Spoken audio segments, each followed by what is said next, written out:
Hi, this is Steve Thoele, Principal Broker with Premier Property Group, and bringing you another quick update on the Sherwood real estate market in 3 minutes or less. This update will cover the last 6 weeks of market activity ending this past Sunday, February 21st. So I'm going to share my screen with you now. And first thing we'll look at is the active listings. This last week, we had 8 new properties come on the market in Sherwood. Ended the week at 20, which you can kind of see has been pretty steady over the past month and a half. Median list price and days on market for the actives. Man, look at the huge jump we had this last week in the median list price, 943,000. Looking at the data, that's primarily the results of about 4 new multi-million-dollar listings that came on the market in Sherwood at the same time this last week. So it certainly drove up that median list price. And then days on market, we ended it at 31, which is down a bit from just the week prior. Looking at the pending listings next, you'll see that we had 7 this past week that went pending in Sherwood.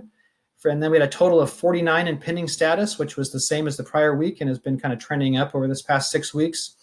Median price and days on market for the pendings, you'll see that's been an upward trend for the price. We were at 540, and this last week we were at 600. And then the days on market, pretty tight range between 5 and 7 days on the market, so things getting into contract very quickly.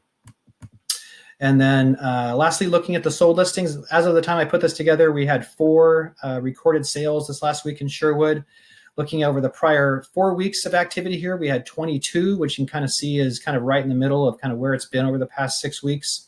And then the median sold price and days on market, we had a high of 550 6 weeks ago.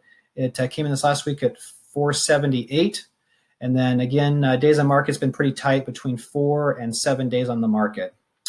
And then lastly, looking at the weeks of inventory, still pretty tight range here. 3.6 was this last week, up a tad from the week prior, but it hasn't moved a whole lot over this past 6 weeks, so pretty consistent there. Certainly kind of points to a continuing, very shortage of inventory and a resulting strong sellers market. So to get a better, closer look at this update, you can click the link or button below this video. It'll take you to my website where you can take a closer look. And then below that, you can always check out my buyer and seller guides, which are a great resource for you to check out if you're thinking about buying or selling a home. So hope this update's been helpful to you. If so, please give me some likes, comments, and shares. And lastly, if you don't have a real estate professional that you know and trust, I certainly would welcome the opportunity to see if my 16 years of experience and local market knowledge can be a good fit for you. So just give me a call or send me a message and I'd be happy to help. So thanks for watching and have a great day.